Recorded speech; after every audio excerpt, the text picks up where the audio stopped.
नमस्कार। सरोकार टेलिभिजनको कार्यक्रम सरोकार विशेषमा यहाँहरूलाई स्वागत छ। म दिलीप थापा मगर।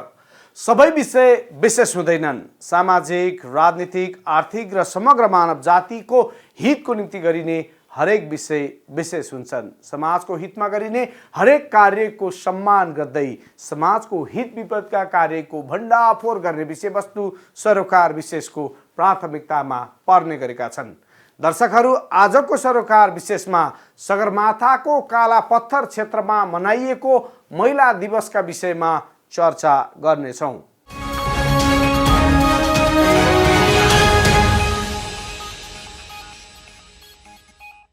अन्तर्राष्ट्रिय नारी दिवसका अवसरमा काला पत्थर क्षेत्रमा विशेष कार्यक्रम गरेर जलवायु परिवर्तनका असरबारे विश्वको ध्यानाकर्षण गराइएको छ। साथसाथै संस्थाको आयोजनामा 40 जना महिलाको समूहले काठमाडौँदेखि 13 दिने पदयात्रा सुरु गरी काला पत्थर क्षेत्रमा विशेष कार्यक्रम गरेका हुन्। उनीहरूले काला पत्थरबाटै 10 बुँदे घोषणापत्र जारी समेत गरेका छन्। काला पत्थर क्षेत्र पुगेर सरोकार टेलिभिजनले तयार पारेको यो विशेष रिपोर्ट।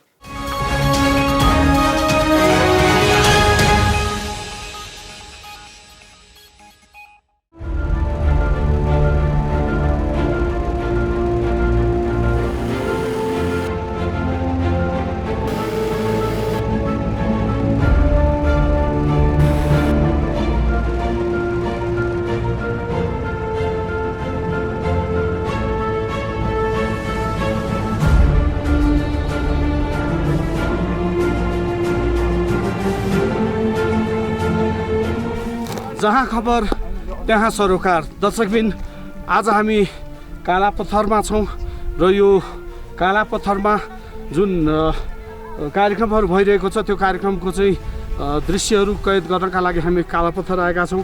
काला पत्थर निकै चर्चित ठाउँ हो। केही समय अगाडि यो जलवायु परिवर्तनको विषयलाई लिएर चाहिँ यो काला पत्थरमा नेपाल सरकारले क्याबिनेट बैठक पनि बसालेको थियो र विश्व सामु यो काला पत्थरको बारेमा जुन जलवायु परिवर्तनले पुर्याएको असरलाई चाहिँ चिनाउने प्रयास भएको थियो। आज महिलाहरूले पनि यो काला पत्थरमा आएर विश्व नारी दिवसको अवसरमा यो कार्यक्रम गरिएको छ र यो निकै रमणीय ठाउँ पनि छ। काला पत्थर हामी विश्वकै उचाइमा रहेको सगरमाथाको काखमा छौँ। काला पत्थर वास्तवमा एकदम सुन्दर छ, रमाइलो छ, घमाइलो छ। यति बेला जहाँ खबर त्यहाँ सरोकार।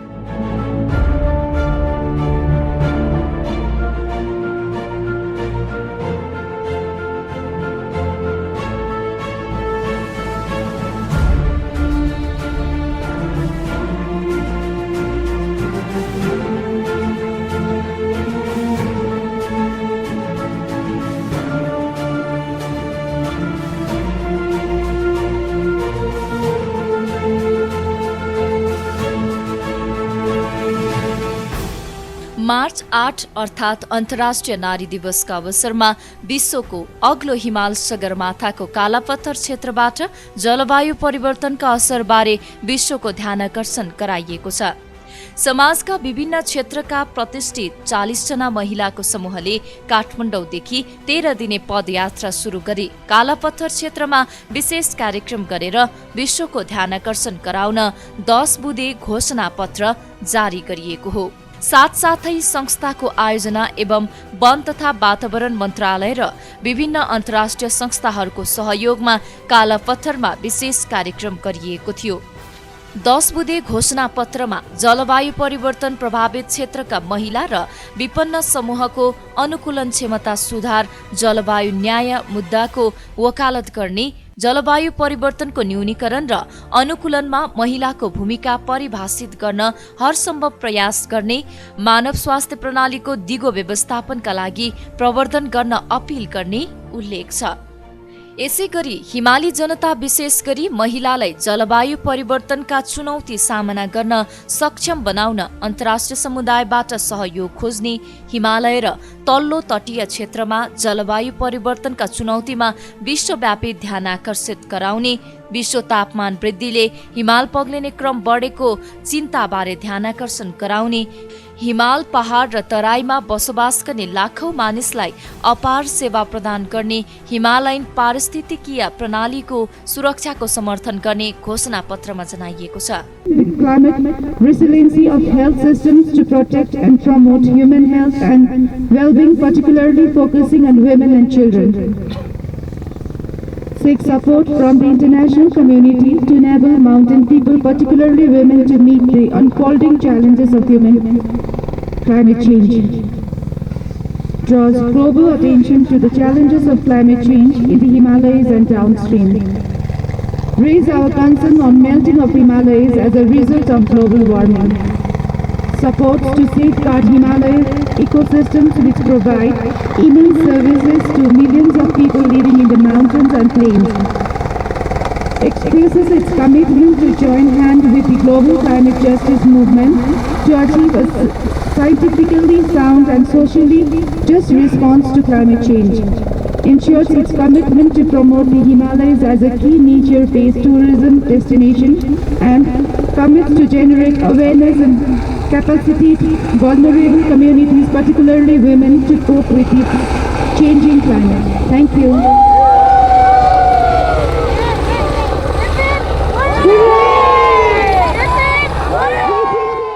विश्वव्यापी जलवायु न्याय आन्दोलनसँग हात मिलाउन आफ्नो प्रतिबद्धता व्यक्त गर्ने हिमालयलाई प्रमुख प्रकृतिमा आधारित पर्यटन गन्तव्यको रूपमा प्रवर्धन गर्न पहल गर्ने परिवर्तनशील जलवायुको सामना गर्न कमजोर समुदाय विशेष गरी महिलालाई जागरूक बनाउन र सक्षम बनाउन प्रतिबद्धता व्यक्त गरिएको छ।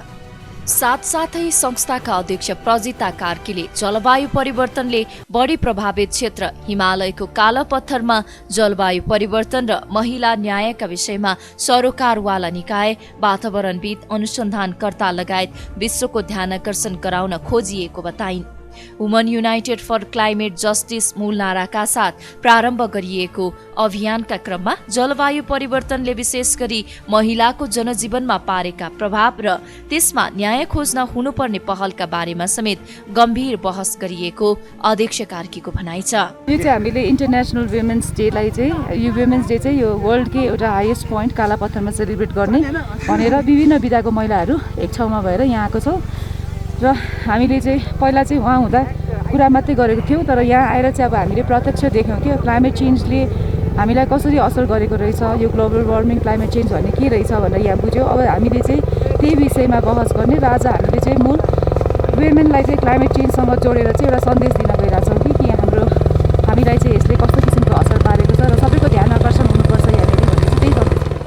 पदयात्रामा सहभागीले जलवायु परिवर्तन जस्ता प्रकृतिले उब्जाएका ज्वलन्त समस्याबाट कोही पनि उम्कन नपाउने र समयमै यसको चेतावनीलाई ध्यान नदिए भने नेपाल जस्ता भौगोलिक जोखिममा रहेका मुलुक सबैभन्दा बढी पीडित हुने बारेमा समयमै सचेत हुनुपर्नेमा जोड दिएका छन्। सर्वोच्च अदालतका न्यायाधीश सपना प्रधान मल्लले जलवायु न्यायका लागि नेपाल जस्ता मुलुकले विश्व मञ्चमा आवाज बुलन्द गर्नुका साथै अब कानुनी लडाईँ पनि लड्नुपर्ने बेला आएको बताइन्। नारी वर्ष मनाउने क्रममा यहाँ छौँ। एकदमै फरक क्षेत्रका व्यक्तित्वहरू यहाँ आएका छौँ र आज हामीले एउटा नारी दिवसको मनाउने क्रममा के पनि गरेको छौँ भन्दाखेरि महिलाहरूले चुनौती दिएका छन्।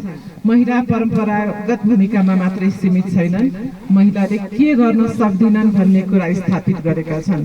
कुनै तालिम बिना, कुनै यो माउन्टेनियरिङ या हाइकिङ गरिराख्ने एउटा भनौँ न त्यो खालको अनुभव बिना पनि फरक क्षेत्र फरक व्यवसायका महिलाहरू काठमाडौँदेखि आज इबिसी हुँदै काला पत्थर पुगेको छन्। त्यसैले काला पत्थरसम्म पदयात्रा गर्नुहुने प्रत्येक महिला आज सबै महिलाको चाहिँ उत्प्रेरणाको व्यक्तित्व पनि बन्नुभएको छ। सबैलाई म बधाई दिन चाहन्छु। नेपाल संलग्न भएका अन्तर्राष्ट्रिय सन्धि सम्झौता कार्यान्वयनका लागि कानुनी बाटो समेत खोज्नुपर्ने बेला आएको उनको भनाइ छ। जहाँ चाहिँ हामीले उजुरीहरू पनि दर्ता गर्न सक्छौँ। एउटा मुद्दा अलरेडी यो पेरिस कन्भेन्सन अन्तर्गत पुगिसकेको छ, मलाई लाग्छ प्रो पब्लिकले दर्ता पनि गरिसकेको छ, तर जसमा के छ भन्दाखेरि ग्लोबल वार्मिङको लागि जुन देशहरूले भूमिका खेलेको छन् सबैलाई उत्तरदायी बनाउनुपर्छ भन्ने नै त्यो पेरिस कन्भेन्सनको मूल मन्त्र पनि रहेको छ। अब तर त्यसको साथसाथै हाम्रो आफ्नै देशको हाम्रो आफ्नै राज्यका पनि भूमिकाहरू छन्। अब यसको लागि मुख्य गरेर भनौँ न एउटा आर्थिक एउटा स्रोत साधनको व्यवस्थापनदेखि लिएर हामीमा चेतनाहरू पनि चाहियो कि हामीले हाम्रो टुरिज्मलाई कसरी व्यवस्थापन गर्ने र अन्य राज्यहरूलाई उत्तरदायी कसरी बनाउने भन्ने विषय नै अहिलेको प्रमुख विषय पनि रहेको छ। त्यस्तै बलिउडकी वरिष्ठ अभिनेत्री मनिषा कोइरालाले जलवायु परिवर्तनको असरबाट महिला बढी पीडित भएकाले यसको समाधानका लागि पहल गर्न महिला एकजुटको आवश्यकता रहेको बताइन्। जलवायु अनुकूलन र न्यूनीकरणका कार्यमा महिलाको योगदान ठूलो रहेको उल्लेख गर्दै आगामी दिनमा यस विषयलाई सार्वजनिक रूपमै उजागर गर्नुपर्ने उनको भनाइ छ। कति पनि क्षमता भएर पनि हामीले कतिपय दुःख उठाएर त्याग गरेर पनि हामीले आफ्नो करियर बढाउन सकेका हुँदैनौँ। धेरै महिलाहरू अनसङ हिरोज हुनुहुन्छ। उहाँहरूले कति त्याग तपस्या गरेर फ्यामिलीलाई हेरिरहनु भएको छ होइन। आफ्नो करियरमा पनि कतिपय कुराहरू आफ्नो क्षमता हुँदा पनि ग्लास सिलिङलाई ब्रेक गर्न सक्नुभएको हुँदैन। So I want to salute all the unsung heroes. मेरो तर्फबाट तपाईँहरूद्वारा सबै महिलालाई वा अनसङ हिरोज उहाँहरूको कन्ट्रिब्युसन एउटा परिवार बच्चा आमा बुवा हस्बेन्ड सब परिवारलाई देखाउनु पनि हेर्नु देख विचार गर्नु पनि धेरै ठुलो कन्ट्रिब्युसन हो। सोसियो इकोनोमिक नेसनलाई कन्ट्रिब्युसन त गर्ने तर सबैलाई कन्ट्रिब्युट गर्ने महिलाहरूको सबै अनसङ हिरोजहरूलाई चाहिँ म सल्युट गर्न चाहन्छु। र म अर्को लास्टमा के भन्छ we need to break the biases. वन तथा वातावरण मन्त्रालयका सहसचिव एवं जलवायु परिवर्तन व्यवस्थापन महाशाखाका प्रमुख डाक्टर राधा वाग्लेले जलवायु परिवर्तनका असर नियन्त्रण गर्न सरकारले अनुकूलन न्यूनीकरणका कार्यक्रमलाई प्राथमिकतामा राखेको बताइन्। आजको कार्यक्रम यो साथसाथै भन्ने एउटा संस्थाद्वारा आयोजित थियो। त्यसमा हामीलाई अतिथिको रूपमा बोलाएको थियो। आज यो एउटा अन्तर्राष्ट्रिय 112औं महिला दिवसको उपलक्ष्य पारेर जलवायु परिवर्तनमा महिलामाथि न्याय स्थापना हुनुपर्छ भन्ने अभियानका साथ सञ्चालन भएको एउटा अभियानको सुरुवात थियो।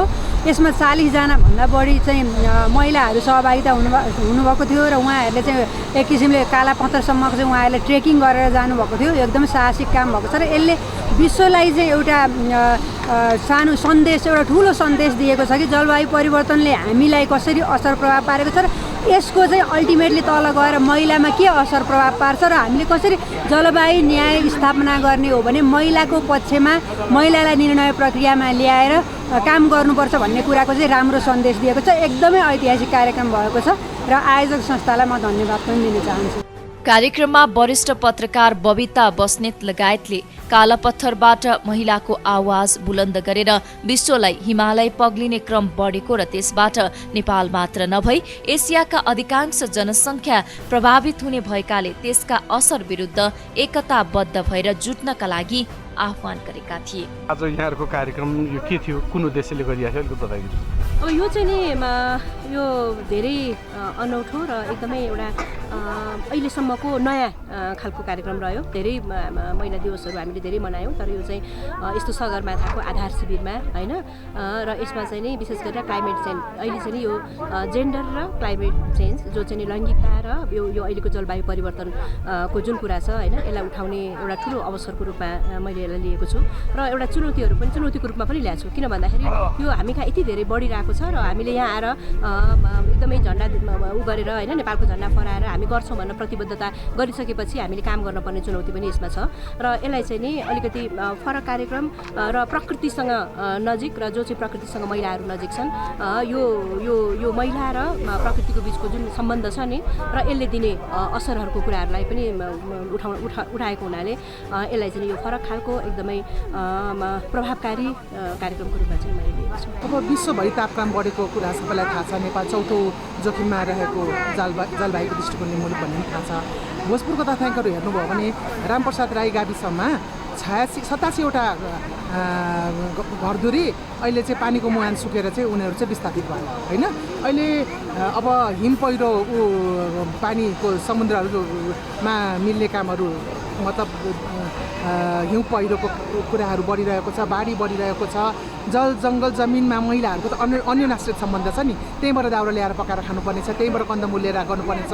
पानीको मुहान स्रोत सुक्यो, पर गएर चाहिँ अझ पर गएर पानी लिनुपर्ने छ। यस्तो अवस्थामा विश्व समुदायले लैङ्गिक समानताको सरोकार मात्रै भनेर भएन, त्यसमा त सलिड कामहरू गर्नु पर्यो। नेपाल गभर्मेन्टले पनि अब हुने बहसमा, नीतिहरूमा, कार्यक्रमहरूमा संरचनाहरू जे बनाउँछ त्यसमा महिलाको सहभागिता, महिलाको भोइस, महिलाले गर्न सक्ने जुन लिडरसिपको कुराहरू छ त्यसलाई चाहिँ एउटा बलियोसँग चाहिँ लिएर जानुपर्छ जस्तो लाग्छ।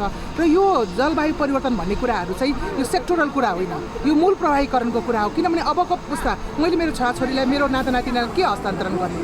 फुड सेक्युरिटी नभएको चाहिँ जमिन हस्तान्तरण गर्ने, पर्यटनको सम्भावना नभएको कालो पहाडहरू हस्तान्तरण गर्ने होइन, जङ्गल जमिनहरू सबै चाहिँ एउटा ह्रास हुँदै गइरहेको छ। यसमा चाहिँ नेपालले गर्न सक्ने धेरै कुराहरू छ र यो चाहिँ अब महिला दिवसको दिन अब हामी महिलाहरू चाहिँ सरकारसँगै अन्तर्राष्ट्रिय समुदायसँगै मिलेर काम गर्न सक्छौँ र परिवर्तनको सम्भावक हुन सक्छौँ भन्ने एउटा चाहिँ सन्देश दिनको लागि गरेको। हामी माउन्ट एभरेस्ट संसारको सबभन्दा उच्च यो विश्व शिखर सगरमाथाको फेदीमा छौँ र हामी महिला सशक्तिकरणमा हाम्रो साथसाथीको भूमिका, महिलाहरूको भूमिका र पुरुषहरूको भूमिका र जलवायु परिवर्तनमा पनि हामीले के गर्न सक्छौँ भन्ने विषयमा छलफल गर्दैछौँ। र आज जीवनमा सबभन्दा रमाइलो र खुसीको क्षणमा छौँ हामी र देशका महिलाहरूलाई हामीले पुरुष समान हक अधिकार र उहाँहरूलाई पनि सँगसँगै लिएर साक्षरता हुने अभियानमा छौँ। कालापत्थर महिला घोषणासँगै आगामी दिनमा साथसाथैको यो अभियान 7वटै प्रदेशमा पुर्याउने लक्ष्य राखिएको छ। पदयात्राको व्यवस्थापन एलिट एक्सिपिटले गरेको थियो भने उक्त अभियानमा नेपाल सरकार, वन तथा वातावरण मन्त्रालय, NTNC, UNDP, ICIMOD, WWF, Nepal airlines, Asian pharmaceuticals, national reference laboratory लगायतको सहयोग रहेको आयोजक संस्थाले जनाएको छ।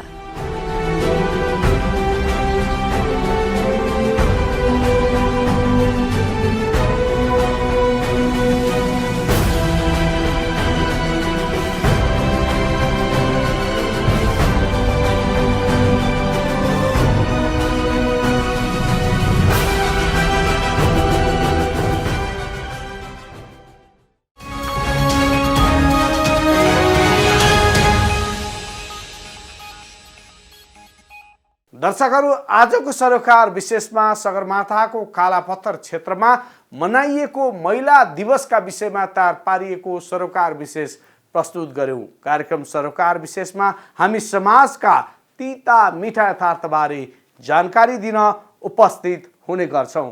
आजलाई कार्यक्रम सरोकार विशेष यति नै।